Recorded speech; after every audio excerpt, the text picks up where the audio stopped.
7h, 9h, Europe 1 Matin. Le Club Culture d'Europe 1 Matin avec, pour commencer, Nicolas Caro, le livre du jour. Ce matin, vous avez choisi le nouveau roman de Nicolas Lebel. Oui, Lebel, romancier multicarte. Il peut écrire des one-shots, des romans courts, des thrillers, des policiers. Il a sa série personnelle aussi, Les Furies. Les Furies, c'est le nom d'une organisation, une sorte de start-up de l'assassinat, dont voici le 4e tome, La Ruche, aux éditions du Masque. Mais bien entendu, c'est malin.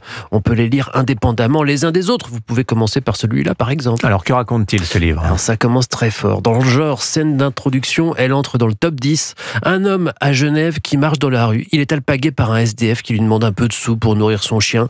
Sympa, le gars sort son portefeuille. Finalement, il lui donne son portefeuille, c'est plus simple. Et puis sa veste. Et puis il se déshabille entièrement. Il lui donne tous ses vêtements, comme Saint-Martin qui partage son manteau. Et on imagine que c'est pas vraiment de la charité. C'est surtout qu'il n'en a plus besoin. Pour enlever ses vêtements, il a dû poser momentanément le pistolet qu'il avait sur lui. Vous voyez, on change d'ambiance. Le type s'en va nu, flingue à la main. Quelques minutes plus tard, il tire sur un homme puis retourne l'arme contre lui. Parallèlement, à Strasbourg, une femme récupère la robe de mariée de sa fille dans le magasin de robes de mariée. C'est chouette. Elle ouvre sa BM pour repartir, mais elle est accostée par une autre femme. Et même chose, elle la tue, puis se tue. Pas banal, elle a présenté ses excuses avant de tirer. Bon, je sais pas vous, mais moi j'avais envie de savoir pourquoi. Oui. Vous saurez, mais d'abord on retrouve les Furies en vacances avec Yvonne Chen, Alecto, Megara pour ceux qui connaissent déjà. Ils forment une palette de personnalités étonnantes et qui vont devoir se réveiller pour tirer les choses au clair et se confronter à un autre groupe de tueurs avec un tropisme apicole. Rien que la couverture fait peur avec cette abeille posée sur les lèvres. Ça va à toute allure, c'est terrifiant et parfois drôle même. Et voilà, La Ruche donc de Nicolas Lebel. Merci Nicolas Caro. Caroline Speller à présent. L'événement jeu vidéo de la semaine, c'est l'annonce par Nintendo de sa nouvelle console qui doit sortir le 5 juin. Elle s'appelle la Switch 2. Vous l'avez prise en main, alors elle est bien ou pas cette nouvelle console ? Alors, oui, elle est bien, mais c'est pas vraiment une révolution. 8 ans après le carton mondial de la Switch 1 et ses 150 millions d'exemplaires vendus, la Switch 2 reprend le même concept hybride gagnant, à savoir une console de salon nomade, mais plus puissante avec de nouvelles fonctionnalités. Les nouvelles manettes, toujours détachables, sont désormais magnétiques et servent de souris sans fil à utiliser sur nos genoux ou sur une table pour les jeux de tir ou les mini-jeux de Mario Party. Elle intègre aussi le Game Chat, un système pour discuter, partager son écran avec 4 amis ou jouer en visio. Alors vous disiez que cette console elle est plus puissante que la première Switch.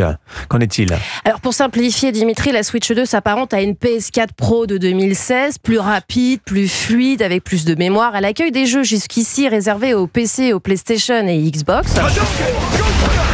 Résultat, dès le 5 juin arrivent 17 titres comme Street Fighter 6 ou Cyberpunk 2077, jusqu'ici absents de l'univers Nintendo et qui ouvrent une porte vers un catalogue plus mature. Alors Nintendo, c'est toujours aussi des exclusivités. Qu'est-ce qu'on peut voir ? Alors la firme japonaise mise sur le titre le plus vendu de la Switch 1. Super Mario.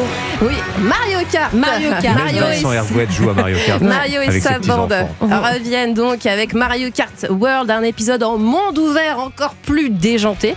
Zelda est aussi de retour, mais avec des portages de Breath of the Wild et Tears of the Kingdom. Si vous les possédez déjà, bonne nouvelle, ou presque, vous pourrez passer ces versions améliorées contre un supplément. Évidemment, il faut toujours payer. D'ailleurs, quel est le prix de la console et de ses jeux ? Alors, c'est là que le bas blesse, Dimitri. La console seule est à 470 €. Le paquet avec Mario Kart à 510. Les jeux vont de 60 à 90 € et 10 € de moins en téléchargement. Les fans achèteront en juin. Mais qu'en est-il des familles ?